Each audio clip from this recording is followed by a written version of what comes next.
Hello everyone, welcome to my class white board education. तो आज हम बात करने वाले हैं पावर के बारे में, है ना। पावर पावर क्या होता है? Rate of doing work. ये तो हो गई फिजिक्स की भाषा। देसी भाषा पे आ जाओ।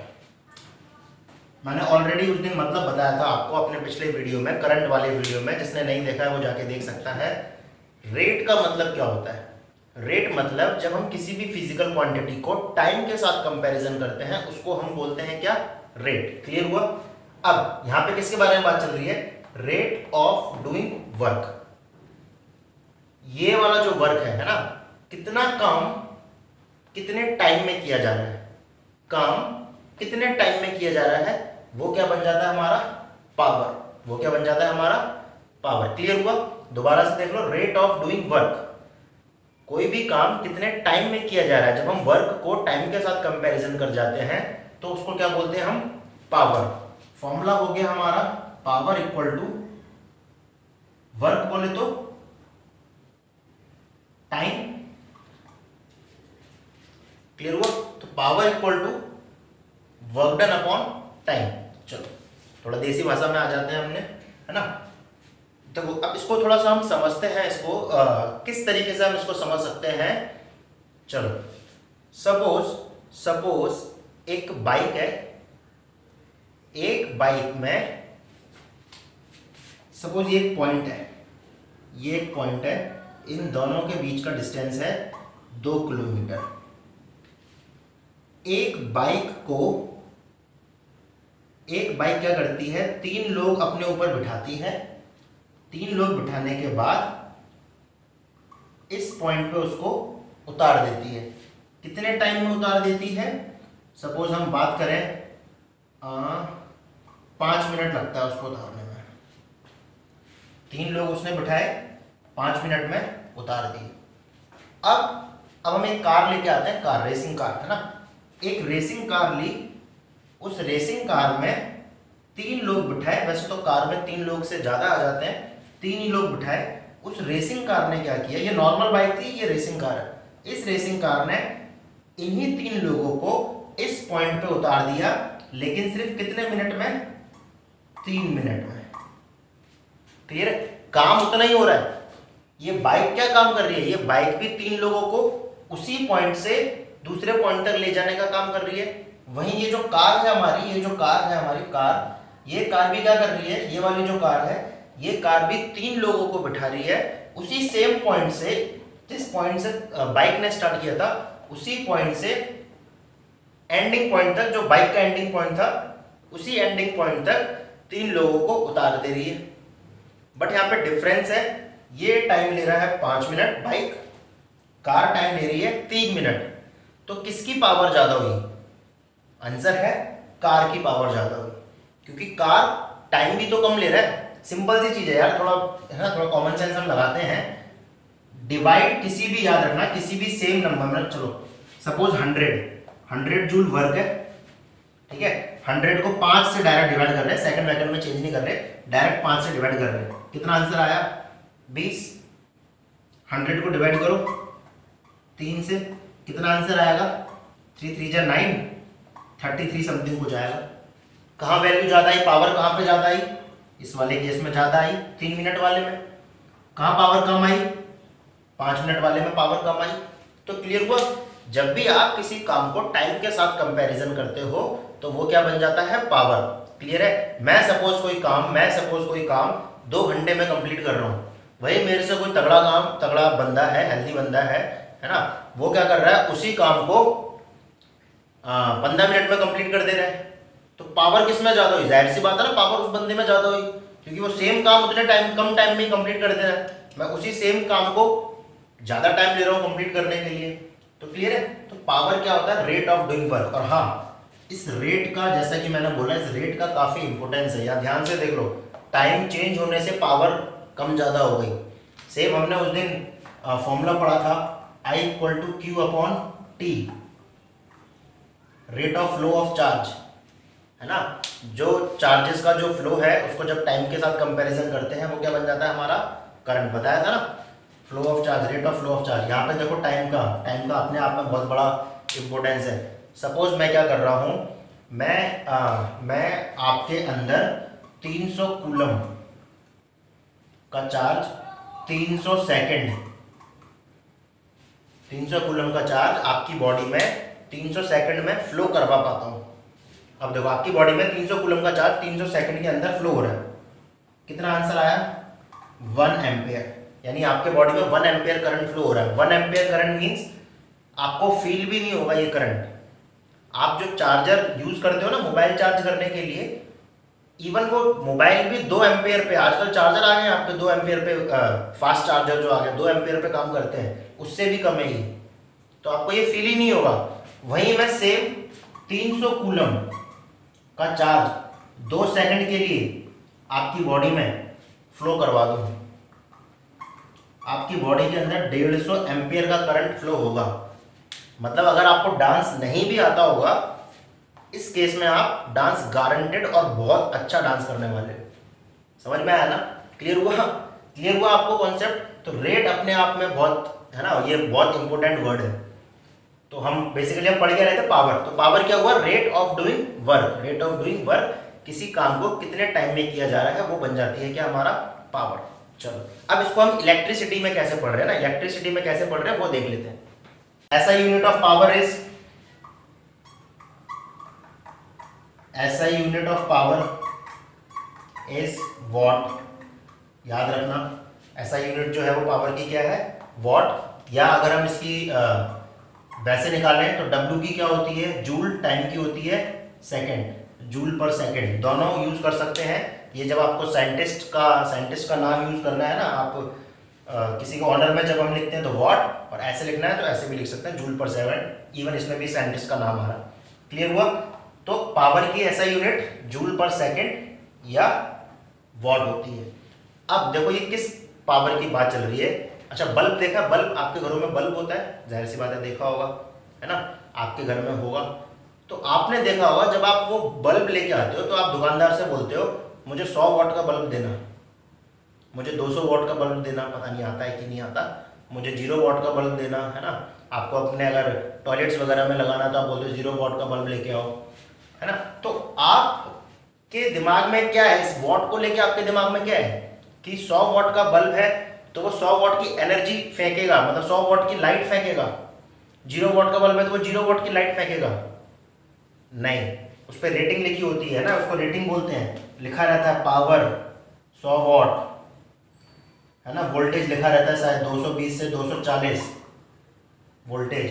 तो ये जो रेटिंग्स लिखी होती है, इन रेटिंग का मतलब क्या है? इन रेटिंग का मतलब है ये इतने वॉट कंज्यूम करेगा, ना कि आपको देगा। यानी ये उसका इनपुट हुआ, उस बल्ब का इनपुट हुआ। यानी आपका जो बल्ब आपके जो होल्डर में लगा हुआ है, आपके जो रूम में लगा हुआ है, वो क्या करेगा? वो इतनी एनर्जी खा रहा होगा। 100 वॉट मीन्स 100 जूल पर सेकंड, यानी 1 सेकंड में वो आपकी 100 जूल खा रहा होगा। क्लियर हुआ? तो जो आपकी जो रेटिंग्स होती हैं वो रेटिंग क्या होती हैं? वो रेटिंग उस पर्टिकुलर अप्लायंसेस में कितना इनपुट जा रहा है, ना कि वो कितना आउटपुट दे रहा है। क्लियर हुआ? ये चीज ध्यान रखना। 100 वॉट का बल्ब, जाहिर सी बात है, 100 वॉट का बल्ब 0 वॉट से रोशनी तो ज्यादा फेंकेगा ही, लेकिन उस 100 वॉट का मतलब ये है कि वो 100 वॉट आपकी एनर्जी कंज्यूम कर रहा है, यानी आपका बिल बढ़ा रहा है वो 100 जूल पर सेकंड से। क्लियर हुआ? आपको एनर्जी वो 100 जूल से कम ही देगा, क्योंकि याद रखना कोई भी मशीन आज तक हमारे वर्ल्ड में, अपने यूनिवर्स में ऐसी कोई भी मशीन नहीं बनी है जो जितना इनपुट ले उतना ही आउटपुट दे। यानी अगर वो 100 जूल ले रहा है तो 100 जूल देगा नहीं, 100 जूल से कम ही देगा। क्लियर हुआ? तो समझ में आया? तो अब से जब आप बल्ब देखोगे तो बल्ब में जो रेटिंग लिखी है तो उसका मतलब समझ जाना ये आपके एनर्जी इतनी कंज्यूम करेगा, आपका जो बिजली का बिल है वो इतने पर सेकंड के हिसाब से बढ़ाएगा। क्लियर हुआ? तो इलेक्ट्रिक पावर क्लियर हुआ? तो इलेक्ट्रिक पावर का फॉर्मूला होता है वर्क डन अपॉन टाइम। चलो इसको थोड़ा और इसको सॉल्व कर लेते हैं। पावर का फॉर्मूला क्या होता है? पावर का formula work done upon time. याद करो बचपन में स्टार्टिंग में हमने पढ़ा था वर्क डन का फॉर्मूला। वर्क डन का फॉर्मूला क्या होता है? We Q upon T. Q upon T को क्या कर सकते हैं? Q upon T is I. तो P इक्वल टू वी आई, यहां से और इसको सॉल्व कर सकते हो, V की वैल्यू रख सकते हो, तो V equal to I R, तो power equal to I square R. यहां पे आप I रख सकते हो, I means what, V upon R, V into V square upon R. तो ये इतने सारे आपके फॉर्मूले बन गए हैं पावर के। तो क्लियर हुआ, आई थिंक आपको पावर टॉपिक क्लियर हुआ होगा। चलो, अब आपने देखा होगा आपके घरों में जो मीटर लगे हैं वो मीटर, उसमें रीडिंग आती है ना, किलोवाट आवर। जिसने नहीं देखा है वो जाके देखना, आपके जो घरों में मीटर होता है उस मीटर में नंबर्स चलते रहते हैं और लास्ट में लिख रहा है KWH। तो इस KWH का मतलब क्या है, चलो देख लेते हैं, इसको समझ लेते हैं। का बिल आता है, उसमें जो रीडिंग चलती है उसका लास्ट में लिखा रहता है KWH। अभी बेसिकली KWH है क्या, फुल फॉर्म है किलो वॉट आर। किलो मतलब 1000, वॉट मतलब आपका ये ऐसा यूनिट पावर की, और आर आपके टाइम की ऐसा यूनिट।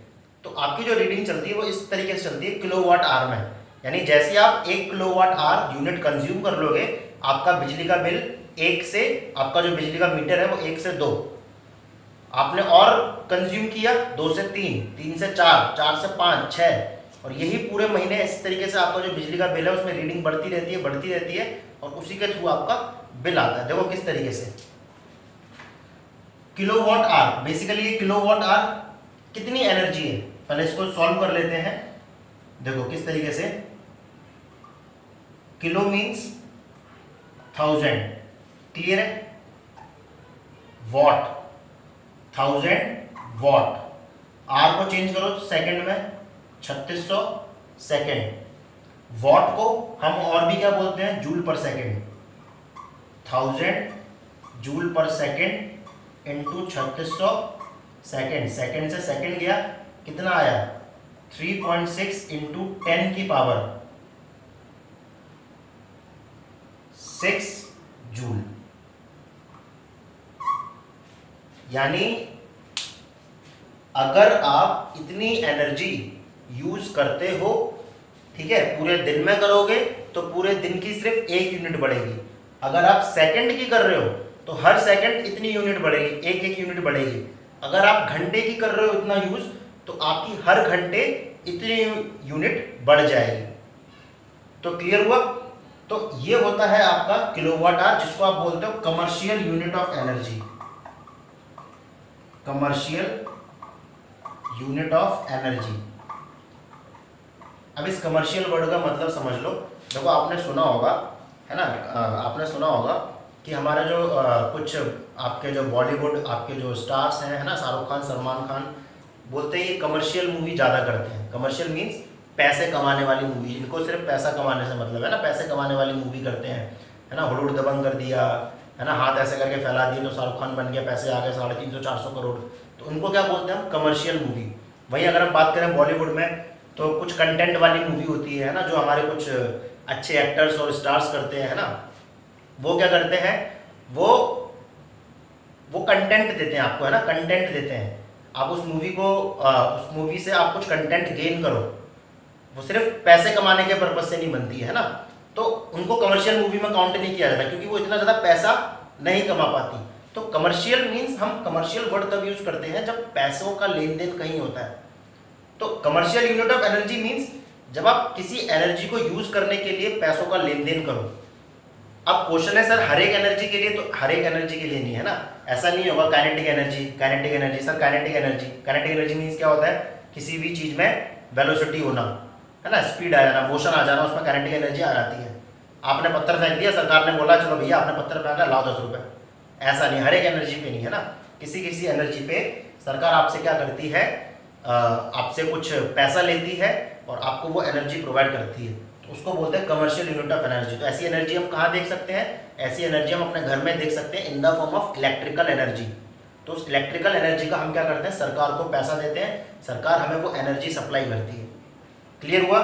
तो इसको बोलते हैं commercial unit of energy, kilowatt hour. इसके तहत आप क्या करते हो, एनर्जी इतनी एनर्जी इसमें किलोवाट आवर में इतनी होती है, क्लियर है। इतनी एनर्जी अगर आप यूज करते हो तो आपको सरकार को इस किलोवाट आवर के अकॉर्डिंग उतना ही पैसा देना पड़ेगा जितना सरकार ने 1 किलोवाट आवर के ऊपर रखा हुआ है, क्लियर हुआ। फॉर एग्जांपल अगर आप 1 किलोवाट, चलो आप पूरे दिन में 5 unit, 1 kilowatt hour means 1 unit,